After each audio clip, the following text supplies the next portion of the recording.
22 ना, ये 21 हो गया, we have completed 21. See the question number 22.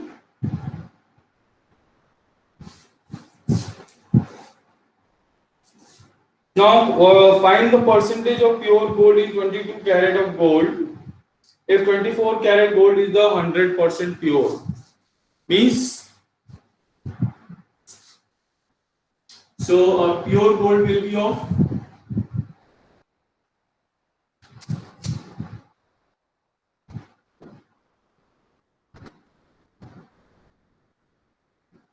24 carat,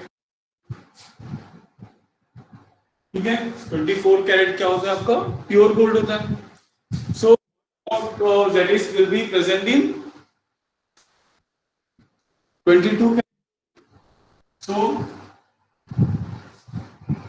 so amount of gold in 22 carat कितना होना चाहिए, that will be equal to 22 carat का कितना होगा, 22 कैरेट की गोल्ड होगा, बाकी रेस्ट का होगा इंप्योरिटी होगी, because will be the 100%.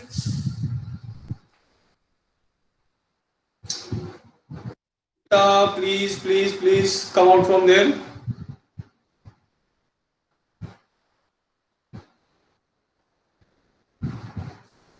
Thank you, Prashi. So amount of gold in 22 carat, that is 22 upon 24 into 100 किया है, that is no. देखिए 22 कैरेट गोल्ड में गोल्ड कितना है, that is 22 ग्राम्स, और 24 कैरेट यानी कंप्लीट यानी जो होता है that is वो 24 होता है। आउट ऑफ 24 सपोज करिए अगर गोल्ड है, आपने गोल्ड प्योर खरीदा है, तो उसमें क्या होता है 24 equal parts will be there. कितने का 24 पार्ट्स कर लेते हैं। सो प्योर गोल्ड में तो 24 पूरा का पूरा है, that is completely it is a gold only, but if that is a 22 carat gold, again we are making a 24 equal parts, but out of that 22 will be your क्या होता है, 22 आपकी क्या होते हैं, गोल्ड होता है, बाकी रेस्ट क्या होता है, 2 parts will be your impurity की बीच में, that is we are adding silver or we are adding copper, ठीक है, just only to provide the strength। यहाँ 24 के 4 parts होते हैं, so out of 24 parts, ठीक है, out of 24 parts the gold will be only of 22, so 22 upon 24 into 100, that's why we are doing like that, clear। तो ये understand करना है कि क्यों हमने 22 upon 24 किया हुआ है, क्योंकि प्योर गोल्ड में 20 हम 24 पार्ट्स लेते हैं, कभी भी हम गोल्ड का कोई भी आइटम बनाते हैं उसको हमने क्या किया, 24 equal parts will be there, out of that 24 equal parts हम क्या करते हैं, अगर 24 का 24 गोल्ड डाला हुआ है then it is a pure gold, but if we are adding only that is 22 parts and 2 parts will be impurity, then how much gold will be present, that is 22 parts, total parts will be 24 into 100, fraction का percentage निकाल दिया, so now you can calculate it, calculate करिए answer कितना जाएगा, so answer will be your that is how much 2 11 2 12 2 4 3 and this will be a 25, so 11 5 is 55, 11 2 22 5 27 upon 3%। अब इसको decimal में convert कर दीजिएगा। Is that clear? Anyone having doubt in this कि why we are doing so, ऐसा ही क्यों कर रहे थे? अब डेसिमल में इसको कन्वर्ट कर लीजिए। 3 9 जा 27, 3 1 जा 3, फिर कितना जाएगा आपका?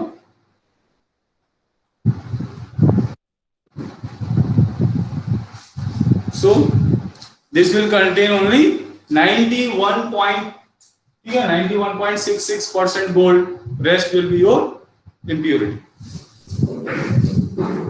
Is that clear? Now 23rd, a very important question, clear up this one?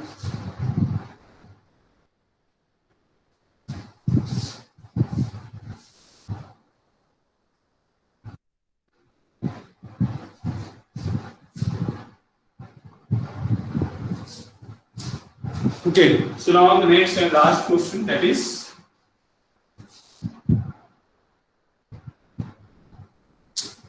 23. The salary of an officer is increased by 25%. So let the original salary be 100 rupees. ठीक है।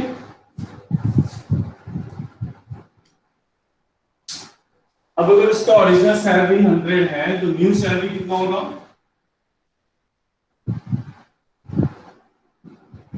100 plus 25% of 25 it is given.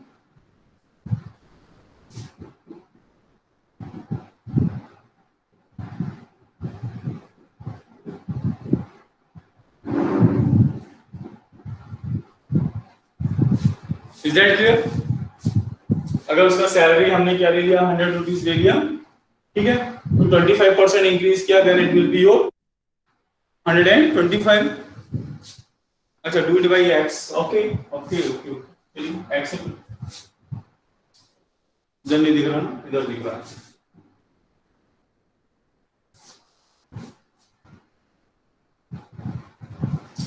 So let हमने ले लिया क्या?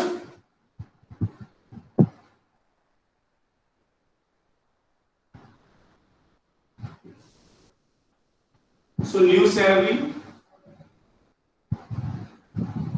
हमने formula बताया new salary के लिए क्या होगा, न्यू वैल्यू के लिए, that is 100 plus 25 upon 100 into old value. So this will be your 125 upon 100 x. Is that? यहाँ तक समझ में आया? Now what is given to you? By what percent should the new salary be decreased so that to restore the original salary x? So let it is decreased by x%. अभी यहां पर भी हम लोग ले सकते थे, और यहां पर हम एक और तरीके से लेना चाहते हैं. देखिए क्वेश्चन क्या कह रहा है, पहले उसको अंडरस्टैंड करते हैं फिर आगे सॉल्व करते हैं. किसी की सैलरी है, उसको हमने पहले इंक्रीज किया 125. Now we want to again decrease it. अब यहां पे इंक्रीज किया तो प्लस 25% किया. अब कह रहा है कि डिक्रीज करके उसको वापस 100 जाना है, तो हम 25% डिक्रीज करेंगे तो 100 नहीं आएगा, ठीक है ना. तो उससे कितना लेते हैं, दैट इज x%. तो x% ऑफ दिस कितना है, 100 minus x upon 100 into 125 is equals to this. मतलब अगर हम इसका x% निकालकर इसमें से माइनस करें तो किसके बराबर आना चाहिए, दैट इज इक्वल्स टू 100. यही कॉन्सेप्ट है, ठीक है. हमें इसको जो है रिड्यूस करके ये लाना है, तो हम इसका क्या करेंगे, 25 x% निकालेंगे और x% इसमें से माइनस करेंगे. माइनस करने के बाद कितना बचना चाहिए, दैट इज 100. सॉल्व कर दिया, इक्वेशन बना दिया. and 25 5 जम 25 4 जम, so 100 minus x is equals to, इसको इधर भेजा, so 100 into 4 upon 5.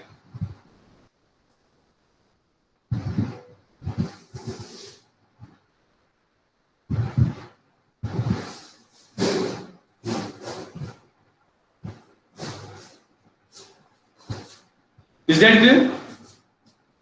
So it is decreased by 20%. तो कैसे अंडरस्टूड करना, वो यही है कि पहले अगर हमने किसी वैल्यू को इंक्रीज किया, हमने आपको हमेशा कल भी बोला था कि परसेंटेज हमेशा यूनिडायरेक्शनल होता है. हम उसको जिधर से ऐड करके ला सकते हैं उसको वापस उतना ही माइनस करके नहीं ला सकते. इसका एग्जांपल ये देखिए, इसमें आपने 100 में 25% ऐड किया तो 100 आया, लेकिन आप 125 में से आप 25% माइनस करेंगे तो 100 नहीं आएगा. कितना माइनस करना पड़ेगा, ओनली 20%. क्लियर? इसीलिए परसेंटेज हमेशा यूनिडायरेक्शनल होता है, एक ही डायरेक्शन में मूव कर सकते हैं. क्लियर? तो हम क्या, यहाँ पे अगर हमें वापस आना है तो हमें फिर वही x वाला कॉन्सेप्ट लेना पड़ेगा. जब भी ओल्ड वैल्यू निकालनी है तो x का कॉन्सेप्ट, कल भी बोला था हमने कि x का वैल्यू निकालना है तो ऑलवेज वो, मतलब ओल्ड वैल्यू निकालना है तो हमेशा x की वैल्यू पे आना चाहिए. हमें ये वैल्यू चाहिए, डिक्रीज करने पे आना चाहिए कितना परसेंट, दैट इज इसको इधर से इज दैट क्लियर? ठीक है, अभी समझ में आया कैसे आ गया 20%? तो हमने x% इसका डिक्रीज किया, तो x% ऑफ 125 उसमें से इक्वल्स टू 100 के बराबर होना चाहिए, वो हमने यहाँ पे अप्लाई कर दिया। नाउ सी हियर, अब इसी को अगर x में करते हैं तो कैसे करते हैं? So now this will be your new salary, ठीक है ना? अब ओरिजिनली हमें सैलरी कितना लाना है? It should be decrease to, अब ये और तरीका डिक्रीज करके से हमें कितना लाना है? x लाना है, ठीक है? यानी हमने, अब इसको फिर से समझिए, x का इस x वाले मेथड को समझ लीजिए, x से हमने इंक्रीज किया तो कितना आ गया? 125x। अब हमें इसको वापस डिक्रीज करके क्या लाना है? ये लाना है। Your voice and video is not. What will be the difference between them?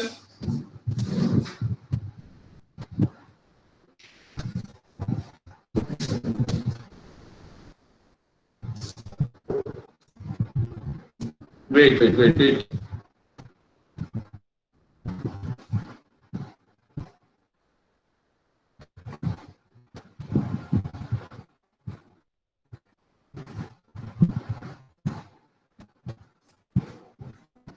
Let's see. अब देखो,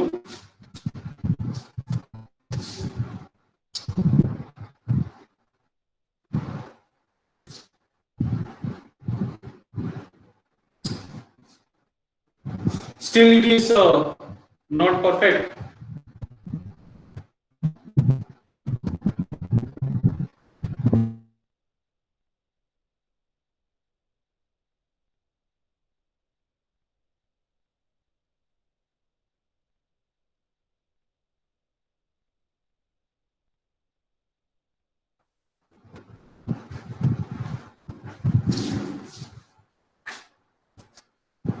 Let me see, थोड़ा सा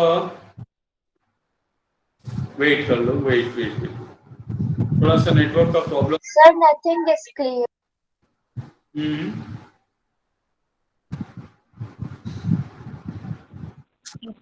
क्या है ना, थोड़ा सा नेटवर्क कल से हो ही रहा था। Nothing is clear.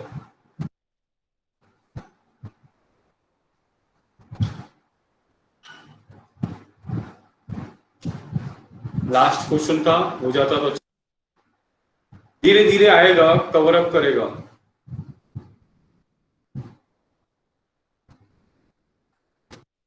थोड़ा सा पेशेंस रखो।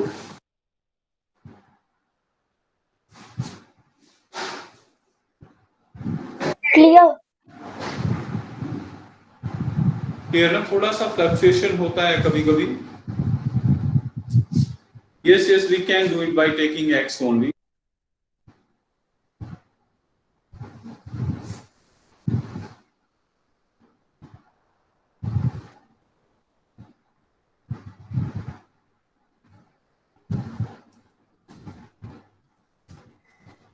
Sir, clear.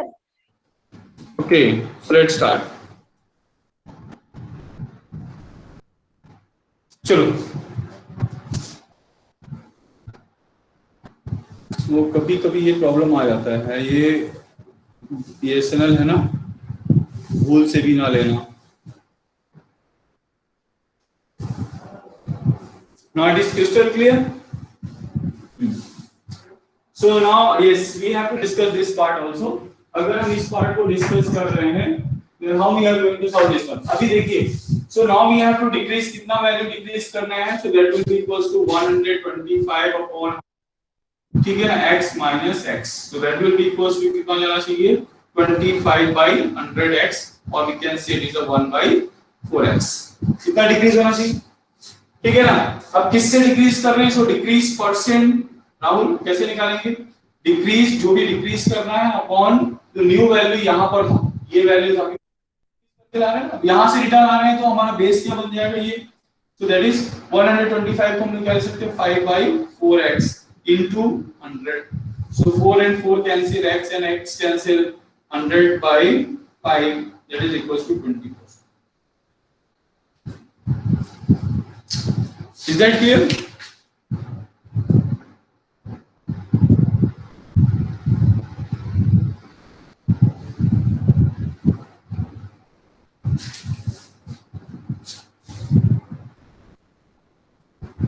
Anyone having doubt in this? किसी के मन में कोई सवाल उठ रहा है कहीं से भी, कोई भी पार्ट क्लियर नहीं हुआ है ना? तो अब इसको भी इस मेथड से कर सकते हैं। देखिए इसको करने के और तरीका, जैसे हम यहाँ पे x%, if you don't want to take the x%, then you can do by yourself. देखिए कैसे कर सकते हैं, ऐसे कर सकते हो। आपको इसको 125 से 100 लाना है, तो कितना डिक्रीज करना है? 25 वैल्यू डिक्रीज करनी है। तो डिक्रीज कितना करना है? 25। किससे डिक्रीज करना है? इससे डिक्रीज करना है। इसको लिख दिया, इनटू 100 कर दिया, 25 5 से कर दिया, 5 से यहाँ पे 20 कर दिया, answer will be 20%। Various method से आपके पास सॉल्व करनी है। कमेंट एक से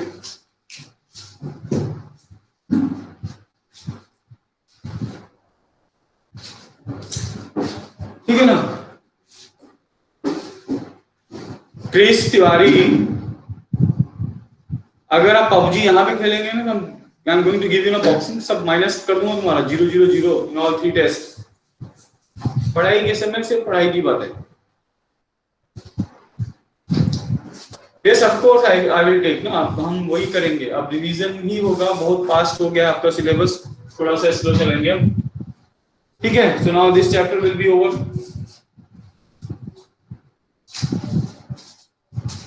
15th question of this exercise, of course I will tell you.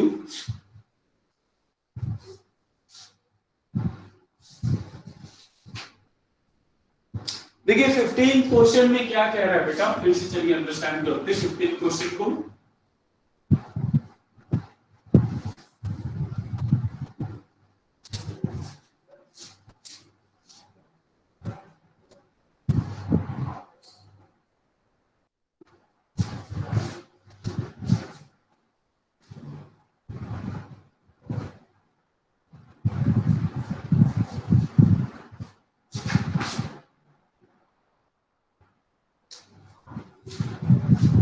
अब क्वेश्चन क्या है? That is the price of sugar will be hike by 10%, ठीक है ना? So how much we are going to reduce our consumption so that our expense will be remain constant. Question यहाँ पे सिर्फ यही है कि दैट इज जब भी कोई चीज का प्राइस बढ़ जाता है या कोई भी चीज का प्राइस घट जाता है, दोनों कंडीशन हो सकती है हमारे इंडिया में, दोनों चीजें पॉसिबल होती है। सो अगर प्राइस बढ़ गया या घट गया, ठीक है ना? चलिए हम क्वेश्चन दो तरीके से कर लेंगे, दो क्वेश्चन कर लेंगे। One, when price is increased by 10%। अब यहां पे क्वेश्चन है, price decreased by 10%। Clear? Who is that? Prachi?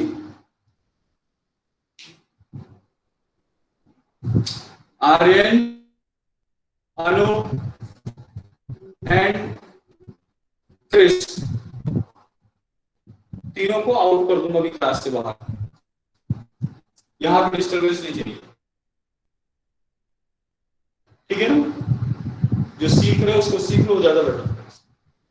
तो देखिए दो क्वेश्चन आपके यहाँ पे अराइज होते हैं। अब वीडियो ब्लर होता है, उसको होने दो, अब क्लास खत्म हो चुकी। So maybe price increase, maybe price decrease. अब अगर प्राइस इंक्रीज होता है तो हम क्या करते हैं? अपने कंजप्शन को डिक्रीज कर सकते हैं। दो चीज होती है, प्राइस होता है और कंजप्शन होता है, और आपका होता है क्या? एक्सपेंस। ये आई नहीं रहा, इसको देखिए, ठीक है ना? There are the three things, price, consumption and expense.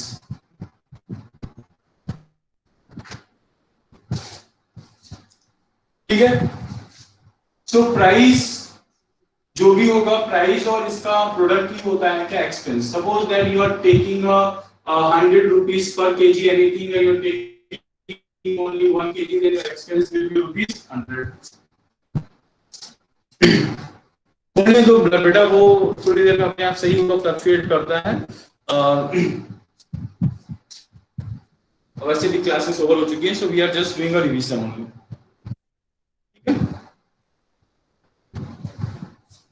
सो अगर अब देखिए इस चीज को अंडरस्टैंड करिएगा, यानी प्राइस, कंजप्शन और एक्सपेंस। अब आपसे क्वेश्चन क्या पूछ रहा है? अगर हम कहते हैं कि we want to, sir Yes.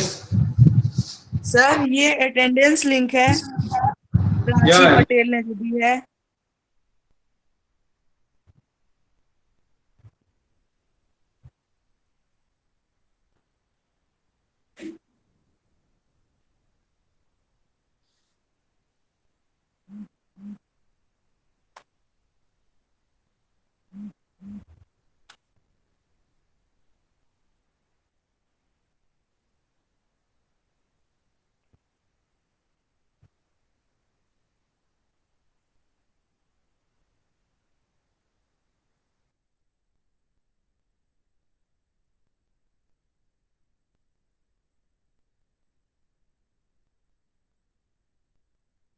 Sir, voice is not coming.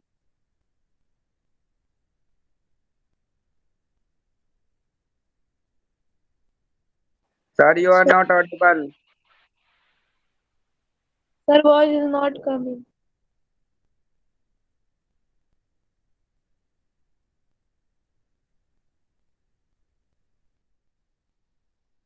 Nothing Sir, is. voice is not coming.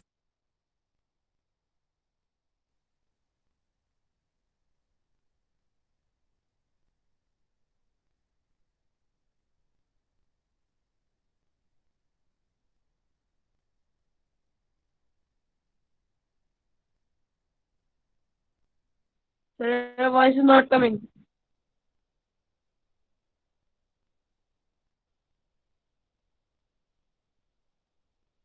Sir, please rejoin.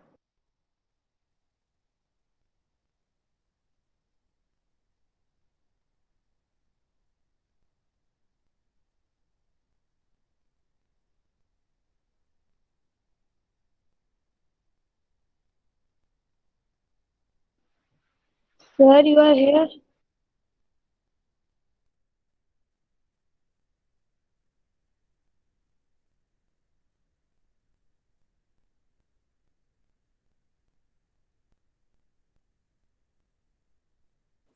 Sir, rejoin. Sir is not there. Sir, rejoin.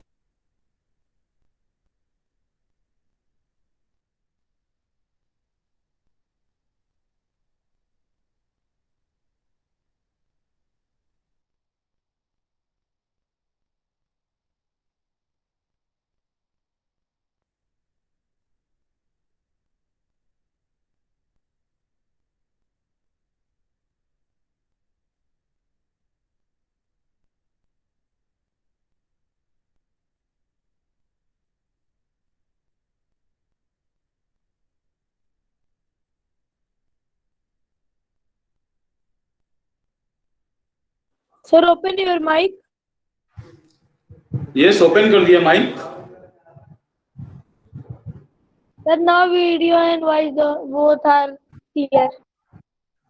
Both are ठीक है. Okay, both Yes, are sir, ठीक है. both are clear. Both are clear. Good. So let's start our class. चलिए हम लोग बात कर रहे थे किसकी. यस.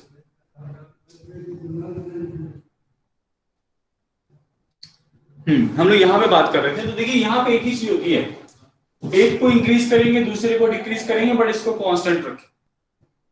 ठीक है ना. अब वही कह रहा है कि अगर हमारा प्राइस जो है वो इंक्रीज करता है, प्राइस इंक्रीज करता है तो हमें कंजप्शन को क्या करना पड़ेगा, डिक्रीज करना पड़ेगा. सो दैट इसका प्रोडक्ट हमेशा क्यों वो इक्वल आना चाहिए. तो कितना इसको डिक्रीज कर देंगे, इसको मल्टीप्लाई करने का आंसर वो रिमेन वही आना चाहिए. यही हमारा कॉन्सेप्ट होता है. यहाँ इस क्वेश्चन का कॉन्सेप्ट ये होता है कि प्राइस कंजप्शन और ये. और इसी तरह के क्वेश्चन और होता है, length into breadth is equals to area. Same question है, सेम क्वेश्चन है. अगर हम लेंथ को इंक्रीज कर रहे हैं तो ब्रेथ को कितना डिक्रीज करेंगे, एरिया सेम रहे. सेम क्वेश्चन है, दोनों एक ही तरीके से सॉल्व हो. ठीक है. तो अब देख लीजिए कहां एरिया और कहां पे कंजप्शन, दोनों एक ही टाइप के क्वेश्चन है. लेकिन देखिए दोनों में जमीन आसमान का अंतर है. एक ज्योमेट्री से आ जाता है और एक आपका कमर्शियल मैथमेटिक्स का पार्ट होता है. चलिए ठीक है, हम इसको अंडरस्टैंड करने की कोशिश करते हैं कि अब यहाँ पे होगा. यानी यहाँ पे दो चीजें आपको लेनी है. One that is price. So let the price be 100. Let the price be 100. यानी आपको जो एक्सपेंस आ रहा है कितना आ रहा है, दैट इज 100 रुपीज आ रहा है. ठीक है ना. और कंजप्शन कितना है आपका?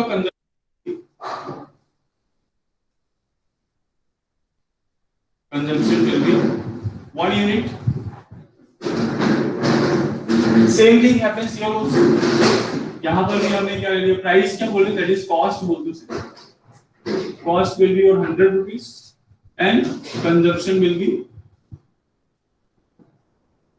That is 1 unit. मान लीजिए आपके घर में 1 यूनिट, आप इसको चाहो तो चेंज भी कर सकते हो, डजंट मैटर। आपको चाहो तो इसको चेंज कर सकते हो, 1 यूनिट की जगह 5 यूनिट रख दीजिए, 100 की जगह 500 रख दीजिए, answer will be remain same. Answer में कोई फर्क नहीं पड़ेगा। आपको लगता हो तो हम चेंज करके दिखा देंगे।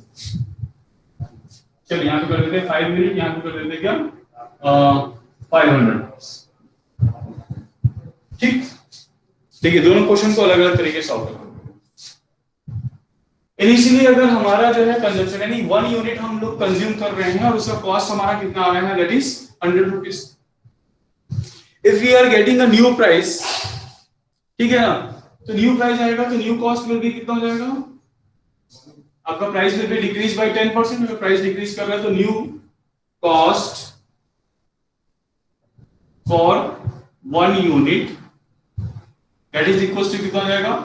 100 में से क्या जाएगा? 100 minus that is 10% of 100, that is equal to 90 rupees.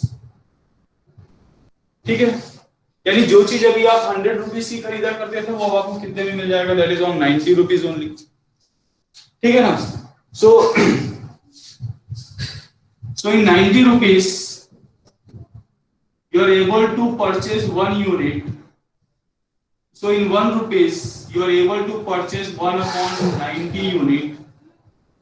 So in 100 rupees, क्योंकि हम तो 100 रुपीज ही खर्च करेंगे, मम्मी ने 100 दिया, पैसा वापस लेके नहीं जाना है।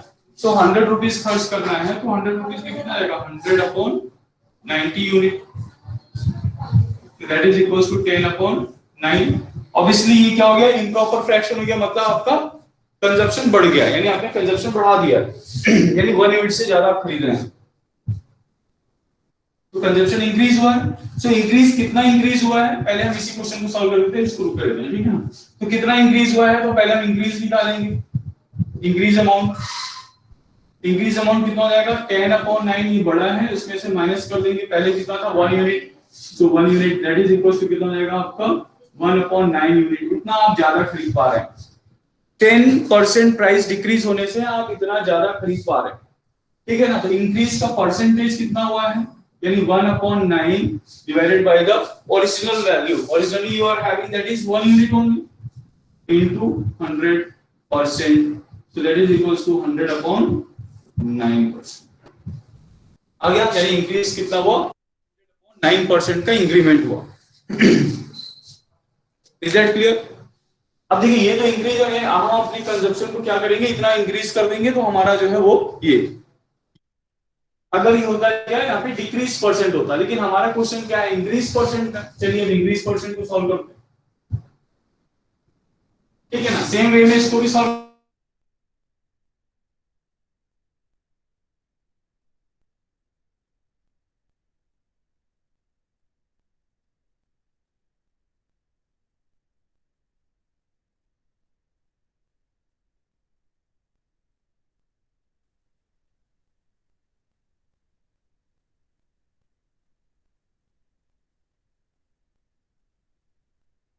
Sir, voice is not coming and you are not visible.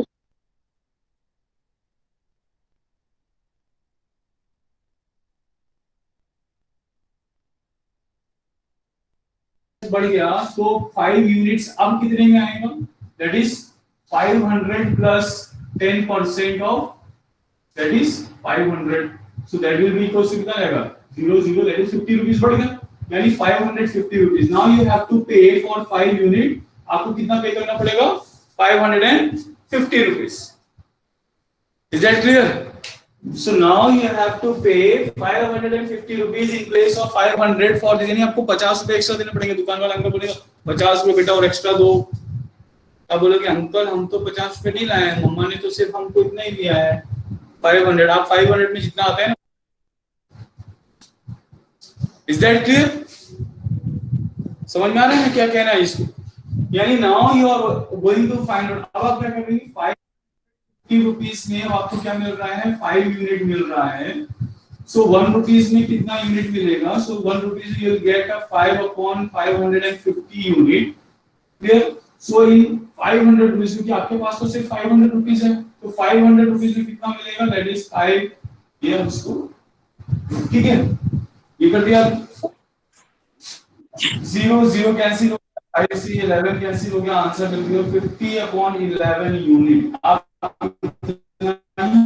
केवल खरीद पाएंगे। ऑब्वियसली ये आपका क्या है, ग्रेटर है, मतलब आपका क्या बोल रहा हूं, तो इसको सॉल्व करोगे तो आप ये 5 यूनिट से कम आएगा।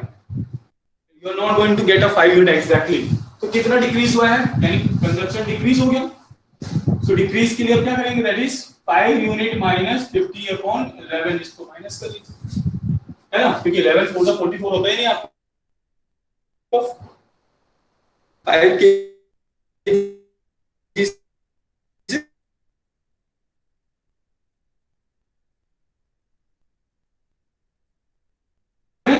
डिवाइड बाय ओरिजिनली कितना ले रहे थे, 5 यूनिट ले रहे थे, इनटू 100%, ठीक है ना। 5 upon 11 into 1 upon 5 into 100, 5 cancel, answer will be 100 upon 11%।